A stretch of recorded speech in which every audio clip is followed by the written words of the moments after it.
Kemudian kesejahteraan anggota, meningkatkan kesejahteraan anggota. ID nggak mensejahterakan anggota. Orang seenak-enak udelnya aja kok mecat-mecat anggota. Nah, kemudian saya mau sampaikan lagi nih. Kalau memang profesi ID itu, kalau memang tujuan ID itu adalah mensupport anggota, memberikan perlindungan sama anggota, ini ada 2.500 dokter muda yang tidak lulus uji kompetensi dan bakal menganggur ini. Terus apa yang dilakukan ID kepada mereka? Apa yang dilakukan ID? Cariin jalan keluar? Enggak. Dibiarin begitu saja. Kemudian enak-enak mecat-mecat kalau nggak setuju. Bubarin aja ID-nya. Ngapain orang cuma organisasi profesi kok. Dan lagian ID itu cuma memberikan rekomendasi sama dengan Komisi 9 ini.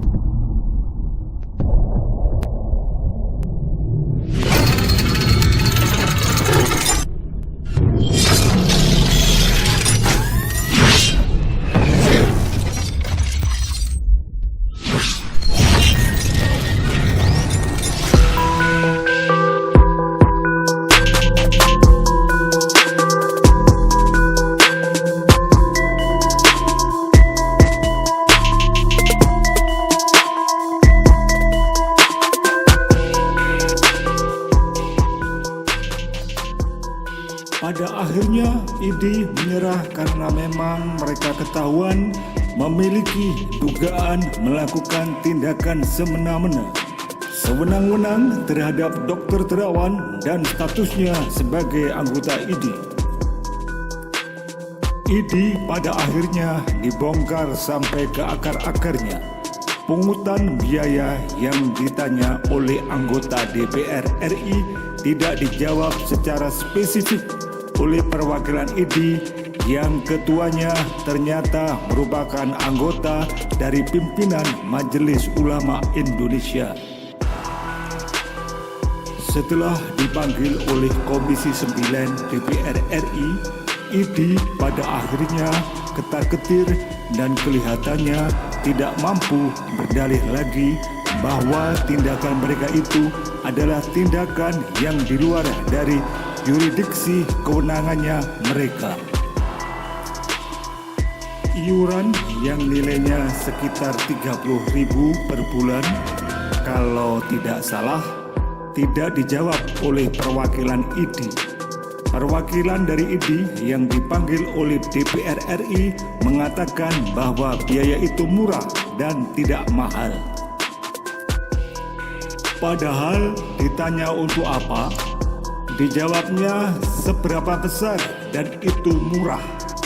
Ini adalah jawaban yang aneh dan seolah-olah ingin menutupi sesuatu dengan dalih rendahnya biaya bulanan menjadi anggota ID seluruh Indonesia. Bahkan ada anggota DPR RI yang mengatakan bahwa ada keterkaitan antara ID dan bau kentut. Kita semua yakin kenapa ID disebut bau kentut. Karena di dalamnya ada. Ya, tidak perlu dijelaskan dong maksudnya apa. Di luar sana ternyata sebenarnya ID ini tidak ada masalah. Hanya ada perseteruan pribadi dengan Terawan, Pak Terawan dengan salah satu, sehingga konyol gitu loh. Itu ntar benar salahnya saya nggak ngerti, seperti bau kentut. Dipraktekkan dia nggak ada, tapi kenyataannya terjadi persaingan. Itu mau dijawab. Rakyat sayang dokter, tapi Anda membenturkan rakyat dengan ID gitu loh.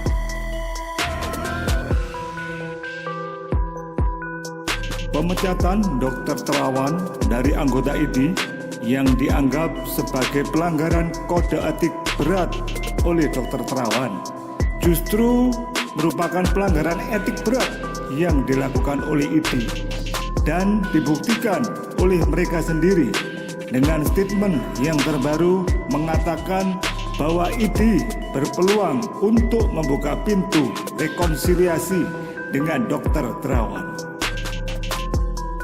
Ini membuktikan bahwa ID punya masalah personal dengan Dr. Terawan. Saya malah jadi curiga, jangan-jangan pimpinan ID ini gak suka karena jatah prakteknya Dr. Terawan itu sangat banyak Sampai-sampai jumlah orang yang berhasil diterapi oleh beliau masih jauh lebih sedikit dibandingkan orang yang mengantri beliau. Kalau ID yang merasa benar dalam melakukan pemecatan kepada Dr. Terawan, kenapa mereka buka pintu rekonsiliasi? Kenapa bukan Dr. Terawan yang buka pintu rekonsiliasi? Karena dia yang dianggap bersalah, bukan? Ternyata ID betul isinya orang-orang sakit hati, seperti orang-orang yang ada di dalam kubu Prabowo Subianto. Yang kita sesalkan adalah kenapa ID daerah mengatakan bahwa dokter teroris yang ditembak mati oleh Densus 88 itu adalah dokter yang baik dan memiliki jiwa sosial yang tinggi. Hal itu membuat pandangan kita semua kepada ID buruk seburuk-buruknya. Dengan statement terakhir dari ID, kita melihat bahwa Dr. Terawan benar sesuai dengan panggilannya sebagai tenaga kesehatan yang melayani pasien.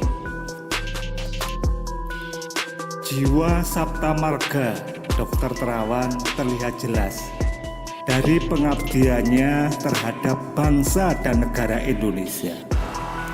Dan kelihatan sekali bahwa ID adalah orang-orang yang bermasalah di pucuk pimpinannya.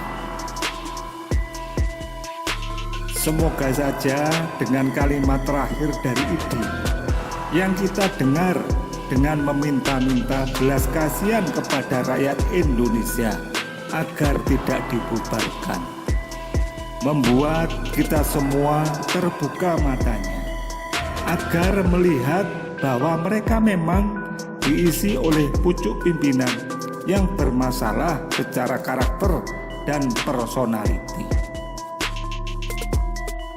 Seharusnya sebagai dokter mereka bisa mengedepankan akal sehat ketimbang ketidaksukaan saja. Terbukalah mata rakyat Indonesia bahwa ID bukan lagi sekelompok cendekiawan dan dokter yang berfokus kepada kesehatan masyarakat, melainkan mereka berfokus kepada politik dan ketidaksukaan belaka. Buktinya jelas bahwa mereka minta damai dengan Dr. Terawan.